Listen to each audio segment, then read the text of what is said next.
That's new, Lewis said. Smells like. He searched for the right word in the cold. Peroni found it. Death. Yeah, Lewis shivered and made a face. Can almost taste it. It was as if the darkness itself was rotting and sucking the heat out of their very marrow. The scurrying was suddenly louder now, an incessant scratching and scraping that set Peroni's chattering teeth on edge. It was close, perhaps right in front of their raised pistols ready to leap out of the blackness and into their faces. She shuddered, not wanting to think too hard about what something created by Randall and called this nothingness home might look like and what it was capable of. She offered a prayer that whatever it was would stay there. It wasn't the most hopeful prayer she had uttered today. Maybe, they're not real, Lewis whispered. His voice sounded tinny in the dead atmosphere of the landing, but still it gave her a spark of optimism. Like the thing on the stairs, Peroni said, and he nodded, clearly glad of the validation. The image of that seething nightmare flashed into her mind's eye unbidden, and she quickly shook it away before it got too tight a grip on her already shaky psyche. Christ! It was an almost shriek from the room behind them. They dashed through just in time to hear something huge, and thankfully unseen, clamber its way across the outside of the house and over to the window, which rattled violently as it passed. What the fuck is that? Larry said. The thing scuttled along the whole side of the house and then back again over to the window. As a shadow somehow darker than the void passed the window, Peroni took up a shooting stance and aimed at the glass. The thing was gone in a second, and she was left aiming at her own reflection in the window. She could hear it stomping its way down the side of the wall. Then double back up towards the window once more. It's going to come through, Lewis shouted and brushed past Peroni and aimed at the window. He cocked his pistol, preparing to fire as the thing got close. Don't fire. Peroni warned him. Once again her mind went back to the creature on the stairs and how their bullets passed through its body. That's what he wants. It won't come through. God, I hope you're right, Lewis said, clearly unsure. Larry darted over to where Nichols was still sat in the chair by the table. Use that thing. He pointed to the box. Nichols had his head in his hands. He shook it vigorously. He could hear the thing as it moved around outside. Finally it stopped. Waiting. Father, Lewis moved over to him and rested his hand on the priest's shoulder and held it there until Nichols looked up at him with bloodshot eyes. Larry's right, Lewis said. No, Nichols insisted. Larry made to speak, but Peroni held a hand up to stop him. Larry, please. She turned to Nichols. He was crying. Father? He tried to answer her, but the words came out as sobs. He swallowed hard in an attempt to compose himself, but it was too late to stop the flow of tears. They just kept coming, until finally they overtook him completely, and before he knew it he was sobbing uncontrollably. This must have been music to the masked creatures downstairs and outside as they drummed their terrible feet in unison. The noise shredding every live nerve in the room.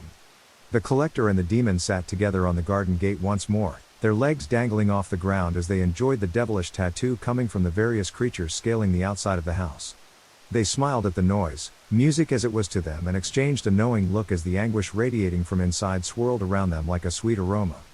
The cacophony sounding all the sweeter accompanied as it was by the pitiful sobs of the priest. It was an almost intimate moment between friends. Bliss. How long can you keep this up? Israel asked, kicking his feet absently. After the ignominy of his exit from the house, Randall felt good about how the power had once again shifted back in his favor. I don't know, to be honest, he confessed. Maybe a day or two. But the important thing is they don't know how long I can keep it going. As far as they're concerned, I could keep it going for weeks. The truth was, creating a void like this was simple enough. To the outside world the house appeared normal enough. Any of the people casually passing by this morning would only see the normal house they saw every day of the week. No massive hole in the wall where the window used to be, no dead bodyguard sprawled by the door. In fact, no more than half an hour previously a postman had delivered a pile of junk mail to the house, blissfully ignorant of the siege taking place all around him. He hadn't batted an eyelid as he passed Randall and Israel or any of the creatures crawling all over the side of the house. The postman had even stepped right over Jeffrey's body to reach the letterbox. Perhaps he thought it was just an unusually high doorstep. Randall wasn't 100% sure how the freezing void incantation worked, but whatever it did to the minds of any human in the vicinity, it was working a treat. And that in the end was all he needed to know. After all, you don't need to know the intricate workings of the internal combustion engine to drive a car. Now I'm all for the suffering of others, Israel said after listening with great amusement to the latest ear-splitting screech coming from one of the smaller creatures. But what good is all this doing us? Use your head, old man. If they go without food, water and sleep for long enough, they won't be in any fit state to put up much of a fight if I do decide to attack the place full on. And hey, you never know, they may end up going so crazy that they kick Larry out of the front door themselves. It's been known to happen. True, Israel agreed. But I'm concerned about the woman, she seems a bright one. She may figure out what you are doing. Perhaps persuade the priest to use the poem. The priest won't use the poem. How can you be so sure? He looked as terrified as I felt in there when he opened the box. He doesn't know what will happen if he recites the verse. No one does, it could take them all, and half the street with us. The demon nodded as he idly watched a young mother pushing a baby in a pram down the street past them. She was oblivious to the horrors around her, but the baby, which had been happily crowing on its grubby fingers, suddenly burst into tears as they passed where Israel and Randall were sitting. The demon cocked a grin at this as the flustered mother tried in vain to comfort the distressed child. "Smart kid," Randall said, as the mother hurried away down the street with the still wailing infant. Israel mused. "I wonder how it tastes. How long had it been?" Peroni wondered to herself as she sat on the floor of the isolated bedroom. She was by the door with a thin bed sheet wrapped around herself in a pathetic attempt to keep warm. How long had they been trapped in this sub-zero nightmare? Hours? Days even, since that unnatural heat-stealing darkness had entombed the house. It was impossible to tell with no point of reference. The power in each of their mobile phones had gone the same way as the power to the house. All save Father Nichols, which was still working, but the clock had remained at 0 o'clock ever since. And the solitary light bulb still burning above them. Her empty stomach told her it had at least been many hours since her last meal, and no hope of foraging for food downstairs. Stumbling through the darkness would be suicide. Then there was the cold. It seemed impossible given how cold it was now, but the temperature still continued to drop with each passing misted breath she breathed. It was so cold now that a thin layer of frost covered everything in the room, formed from the frozen moisture in their breath the moment it escaped their lips. Across the room, Larry was laid on the bed, curled up in the meager luxury of his duvet, muttering something inaudible to himself, probably more obscenities, no doubt. He had obscenities and sins to burn, that one. Or was he even now, with all hope of escape slipping away, plotting his next great escape, at our expense, Peroni thought bitterly. Writing another chapter in his life story, unable to accept it would be the last, before the inevitable epilogue where he died, trapped in a frozen room with 3 fools who tried and failed to save him.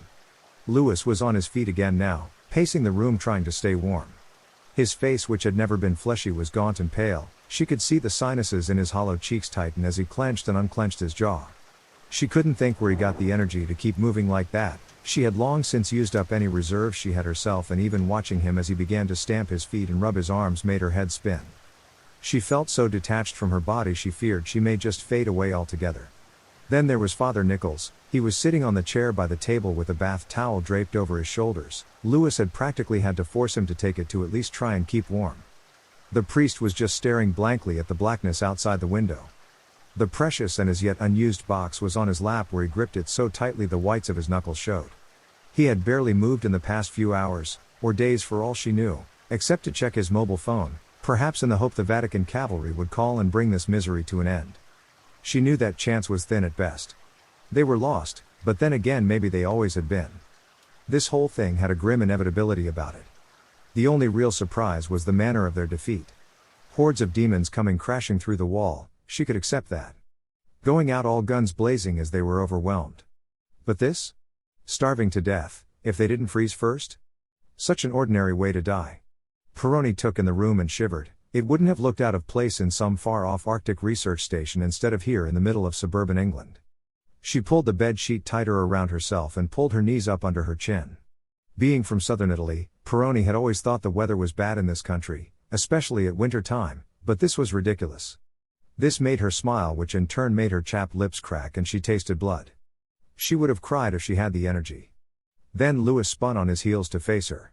"Wish we had some music," he said obliquely. "Come again?" Peroni said. "Music, you know, so we could dance to keep warm."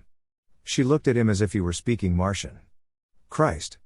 Larry muttered in disbelief and rolled over and pulled the duvet over his head. "I didn't know you could dance," Peroni said, and Lewis gave her a look of bemusement. "You never asked." It was only now that Peroni realized she knew next to nothing about Lewis outside of work. He and Jeff used to talk all the time, about this and that, always shooting the breeze. But she had felt the need to keep an emotional distance between herself and the others. It seemed so stupid now, such a waste of time now that time was drawing to an end for all of them. She was about to ask Louis what type of music he liked to dance to, when Father Nichols spoke. "This is all my fault," he said, still facing the window. "I should have known." He got to his feet, suddenly animated, clutching the box to his chest like a child. The bath towel fell to the floor, but he scarcely seemed to notice. He looked from person to person, wild eyes tainted with a hint of madness in them. "I told them," he continued. "I told the Vatican what to expect, what Randall was capable of if he found us before we got to the Holy City. But would those pompous bastards listen?" He laughed bitterly, the spark of madness in his eyes igniting now into full-blown lunacy. "Pompous bastards," he shouted to the heavens as if trying to make God himself hear him. "If I ever get out of here, I'll tell them to their faces. Then I'm done with them." Larry sat up in bed. "Well, it's a bit fucking late for that now, holy man. Save all that crisis of faith bollocks for someone who gives a shit." "My faith is still intact," Nichols told him. "Just not in the Vatican, that's all." "Whatever, you fucking lunatic." Larry threw a dismissive hand at the priest. "I've as good as killed us all," Nichols added. "Not yet, you haven't," Larry replied with contempt. They both suddenly looked to Peroni like two drunken derelicts shouting at each other in the street. She got to her feet and the action made her head spin. She leaned back against the wall for support and waited for the room to come back into focus. Nichols was clutching the box so tightly she half expected it to shatter. "Father, you saved us," she said, her voice sounded miles away. "Randall could have killed us all, but now he knows you have the poem, he can't send anything in against us." It was valid argument up to a point, she knew, just so long as you didn't mention the whole freezing and starving to death development. "I haven't saved anyone yet," Nichols said and looked down at the box. "Not yet," he whispered. "All this must be taking its toll on Randall," Louis said as he picked up the bath towel and put it back on Nichols' hunched shoulders. "I'm sure he can't keep this up forever." "True," Peroni said, nodding. She gave Louis a smile of thanks and he winked. It was Larry's turn to jump up now. He leapt out of bed. "He doesn't fucking need to keep it up forever, just until we are fucking dead." His ragged breath clouded the air around him. "Now I'm not waiting around here to starve to death just on the off chance that bastard is going to get tired. Jesus, I'd rather take my changes outside in that black shit."